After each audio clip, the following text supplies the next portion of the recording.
Hey, my name is Shelly and this is my channel Shell Space. So today's video is spin the wheel recommendation, although the thumbnail probably tells what recommendation it is because I just need to get more views because the last one did not do too well. But still, I love this video. I think it's a lot of fun.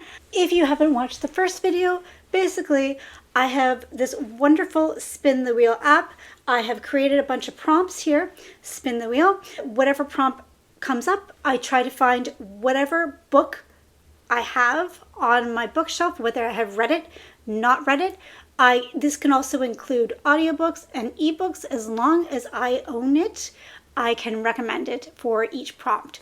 So if that sounds like fun to you, keep watching. Okay, so let's get started.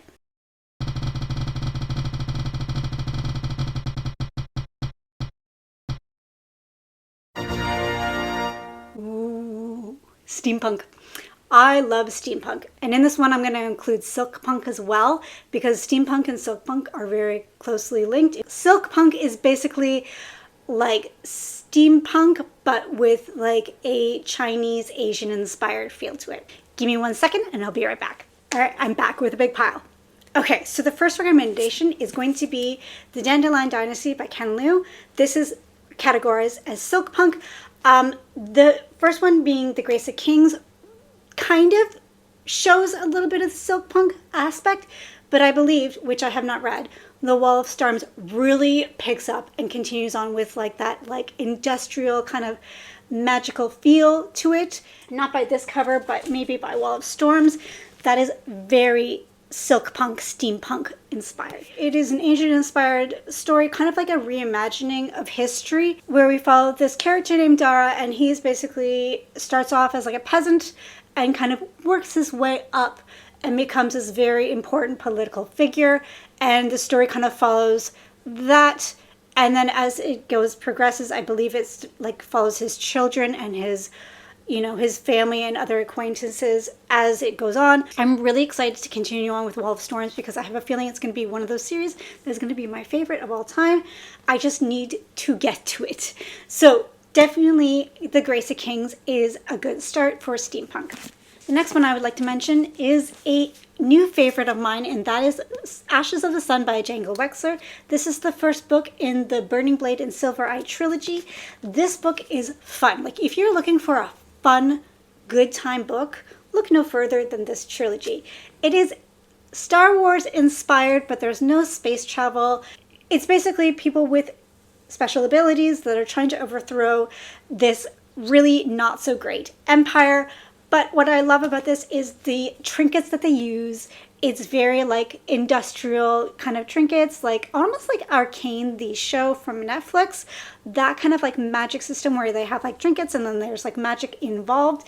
And like, yeah, their technology is very like steampunky-ish. So if you're looking for a good fun time with lots of craziness and great characters, and I think there's like LGBTQ characters, I highly recommend this trilogy. The next one is Brandon Sanderson's Mistborn Second Era. It takes place in like the early 1900s, so you have like a lot of the technology, but the steampunky element is like their weapons. Their weapons are very steampunky, and like, the fact that they have like this metal magic speaks to me as like steampunk kind of feel to it. But if you haven't read the Second Era, I give it a chance. Either people love it or hate it, but it's still a good series. And the last book, which I have not read yet, The Lost Metal, really connects the entire Cosmere all together, so I really need to get to that. So yeah, if you're looking for a good, like almost like Sherlock Holmes style story, check this one out. The next book I would like to recommend is Leviathan by Scott Westerfield. This is a middle grade series, and it is like an alternative reality where basically Franz Ferdinand gets assassinated, which starts World War I. But in this story, he actually has a son, and his son's kind of like on the run. In this alternate reality, there are flying ships. And I can't remember if they're alive or not. It's been a really long time since I read this book. Can't remember if they're alive or not, but basically you're like sky pirates. and flying ships, and it's just, even by the cover you can kind of tell. So yeah, if you're really interested in like reading the story about an alternative World War I with steampunk elements, I highly recommend this book. I think out of all these books, this is probably the most steampunk out of all of them. The next recommendation I want to make is actually a manga, and it is by Clamp. Clamp is a very well-known manga artist group. It's a bunch of female mangakas. They're most known for Cardcaptor Sakura, which was huge in the 90s. So if you love Cardcaptor Sakura, but they also make adult manga as well, and Clover leans towards more of an adult feel. Clover is about a girl named Sue who basically lives in like a cage area. Like she basically is like a bird in a cage. And then there's this black op agent that is basically in charge of looking after her and protecting her. This is a really weird manga. It touches upon some very important topics. It is very adult, like it's an adult book. It's not for kids, although it looks kind of like kiddie. It is an adult book. But it is completed. I think this is just, you can get this copy, this omnibus copy. I don't know if this particular one, because this one's pretty old, but you can get this an omnibus copy of it. But for me, it wasn't really the story that stuck out, but it was the art. The art in this is just absolutely breathtaking. The art is very simplistic, but breathtaking as well. So if you're interested in checking out a new manga, you know, a short, beautiful manga, I highly recommend this one. The next book I want to recommend is new to my collection, and that is The Art of Prophecy by Wesley Chow. The series is called Art of War, and it has 2 books out, and I believe either is going to be a trilogy or a series. I would be so happy if it was a series. This book really took me by surprise.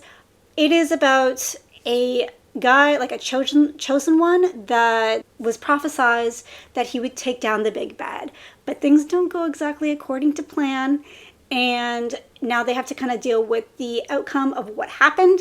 And then we also have another main character who is like an older warrior woman, I guess, and she is basically been in charge of training this young prophesized hero. In this world, we have elemental magic. She's a wind wheeler. She like wields the wind, so she can like glide upon it, and she can like do really cool things with it. So it's got a really cool magic system. Not to mention, this is what like really drew me to it. Their cities are made up of like moving parts. So like parts of your city, and they're all on wheels. So part of the city could just disconnect and roll off and go off into the distance. And to me, it was so cool. Like, honestly, I just loved it. It totally reminded me of that Mortal Engines movie. And I believe that it's a book as well. But yeah, I loved it. This book was really funny. It's action-packed. Wesley Chow is like a martial arts expert, and that really shines in this book. His writing style is very reminiscent to Brandon Sanderson, but personally, I actually jive with this better because I like his sense of humor. It is really good.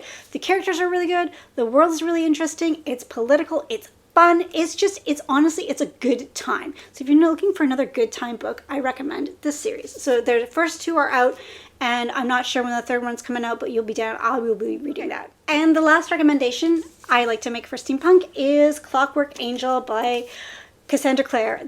This was everywhere when it came out, and I feel like it's kind of sizzled down now. This is the first book in the Infernal Instruments trilogy. This is a YA book that I think that people who don't read YA books can get behind. There is a love triangle in this book that people who hate love triangles can get behind. In this world, there's like a lot of like clockwork mechanical things. Even like their outfits are very clockwork inspired.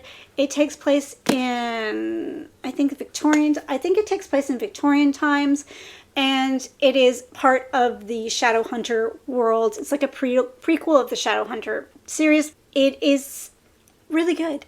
That's all I have to say. It's a trilogy, it's completed, and there is a continuation series that just was completed as well. So if you're interested in that, I highly recommend the series. So if you've managed to stay after all of this, thank you so much. I'm most active on Goodreads and also Instagram. You can always find me there. Please like and subscribe, and I hope you have a fantastic day. Bye.